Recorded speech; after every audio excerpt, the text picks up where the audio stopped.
The Greedy Friend's Betrayal. Part 10. The Arrest.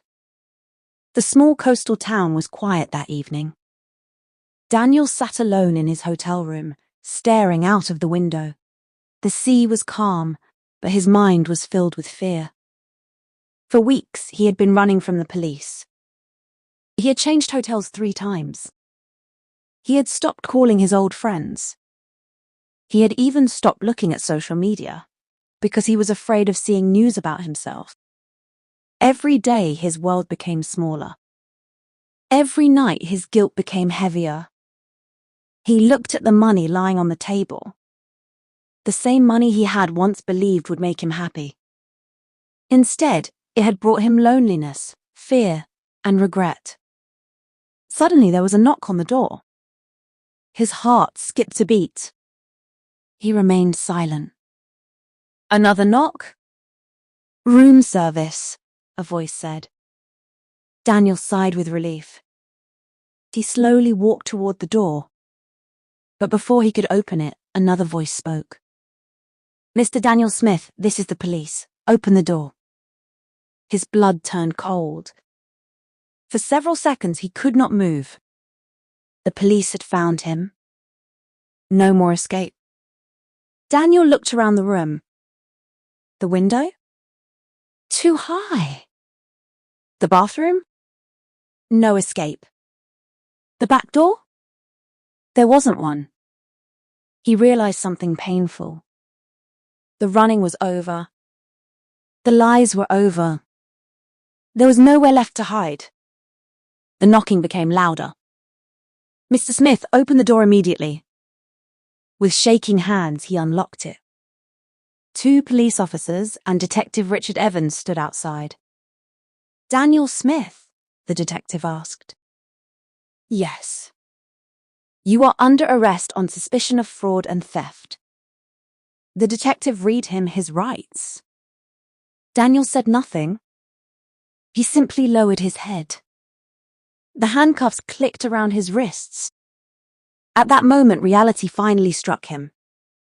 He was no longer a businessman. He was no longer a fugitive.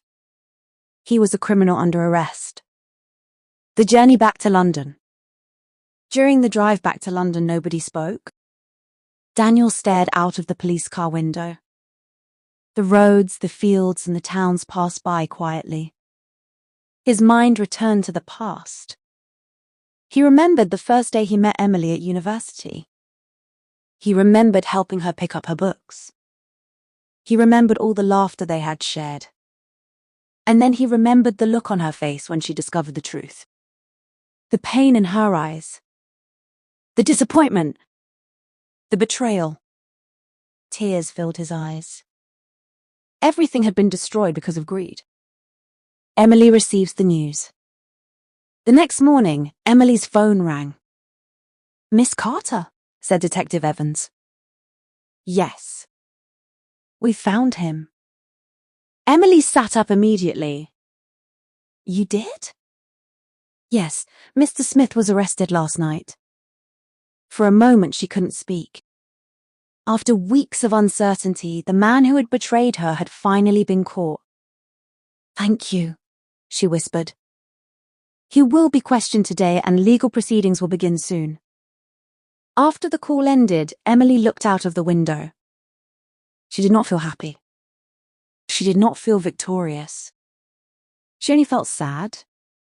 The person being taken to prison was once her best friend. The interrogation. At the police station, Daniel sat in an interview room. Detective Evans entered. Mr. Smith, would you like to explain what happened? Daniel remained silent. Then he spoke quietly. I did it. The detective looked at him. You admit to creating a fake company and taking Miss Carter's money? Yes. Why? Daniel took a deep breath. I wanted to be rich. Was it worth it? Daniel looked down at his handcuffs. No. For the first time he spoke honestly. I lost everything. The weight of regret? That night, Daniel sat alone in a prison cell. The room was small and cold. There were no expensive cars, no luxury apartments, no expensive clothes. Only silence. For the first time in many years, he was forced to face himself. He thought about Emily. He thought about friendship. He thought about trust. And he realized something important. Money can buy many things, but it cannot buy back a broken friendship. A single tear rolled down his face.